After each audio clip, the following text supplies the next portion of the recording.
Namaste. Hamisha Khush Rao Bitya. This is JVN Dr. Lily Trivedi, and today I am going to take the lecture of aquatic ecosystems. Now, aquatic ecosystems deal with the water bodies and biotic communities which are present in them. The aquatic system can be the freshwater or marine. Now, the freshwater can be like the ponds, lakes, and can be free flowing like the rivers. Now we're going to take certain aquatic systems. First, let us consider a pond. A pond is a small freshwater ecosystem where the water is stagnant. So it can be seasonal also, where, where it receives enough water during the rainy season, but such ponds are usually shallow, but they play an important role in the villages where most of the activities are surrounded around the ponds.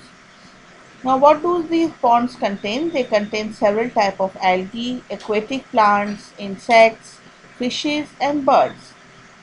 The ponds are very often they are having anthropogenic activities, like they are used for washing the clothes, for bathing, for swimming, for cattle bathing and drinking, and therefore the pond water is highly polluted. Now next is the lake ecosystem.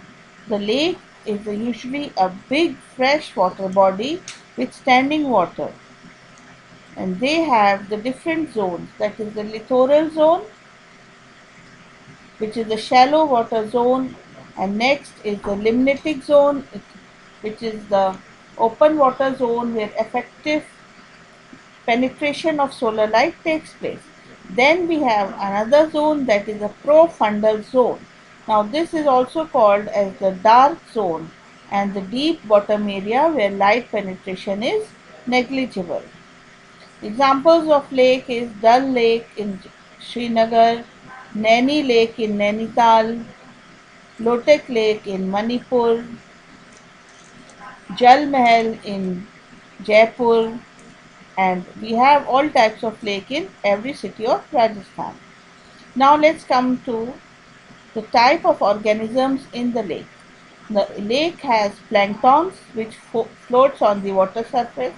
They can be zooplanktons like rotifers or phytoplanktons like algae. Then we have the nectons, that means that can swim, and that is the fishes. Then the neustons in that rest or swim on the surface. Then we have the benthos, that is they are attached to the bottom sediments of the lake like the snails. Then there are also some periphytons, that means they are attached or clinging to other plants or any other surface. So we have an example like crustaceans. Now in the lake, it shows zonation or stratification based on temperature difference. During summer, the top water becomes warmer than the bottom water. So the warm top layer circulates without mixing the cold layer, and there is a different zone. So the warm zone is called as epilimnion and the cold zone is called as the hypolimnion. Then we have certain different types of lakes like the oligotrophic lakes. Now these lakes have low nutrition concentration. The eutrophics, they are overnourished lakes with nitrogen and phosphorus, and they are covered with algal bloom. That is example the Dull Lake.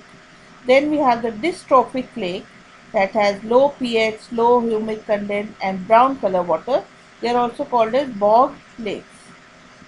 Then we have certain endemic lakes, that means they have very ancient, deep and endemic fauna like the Lake Baikal of Russia, and then desert salt lakes, which for example is Sambar Lake in Rajasthan and the Great Salt Lake in Utah. Now it is considered having high salt concentration as a result of evaporation of water, and it occurs in arid region. Then we have the volcanic lakes, that receive water from the magma after volcanic eruptions. So many of them are present in Japan. The Meromatic lakes, like the Lake Nevada, it is rich in salts and permanently stratified. Then we also have artificial lakes that is created due to construction of dams, like the Govind Sagar Lake at Bhakra Nangal Dam. Now after the lakes, let's come to the streams. These are freshwater aquatic ecosystem where the water current is the major controlling factor of oxygen and nutrients. Now as compared to ponds, these are facing more extreme of temperature and action of currents, but they do not have oxygen deficiency under natural conditions. Why? Because the streams are shallow and they have a large exposed surface. They are constantly moving and hence abundant oxygen is there. The dissolved oxygen is higher even though the green plants are less. Now we have the river ecosystem. If the rivers are large streams and they flow downwards from the mountain into the plains, and last is the sea. So now there is a difference in the water of the river flowing. In the mountain the water is cold, clear, rushing down with large amounts of dissolved oxygen. The plants are attached to the rocks, the fishes are cold water fishes and high oxygen requiring fishes. The second phase is the gentle, the water is warmer. There is luxuriant growth of plants and less oxygen requiring fishes. In the third phase, the water is very rich in biotic diversity. Moving down the hill, the water shapes the land and with it, it brings lots of silt. So soil erosion is there and it gets deposited in the plains before the river reaches the ocean. And such an area is called an estuary.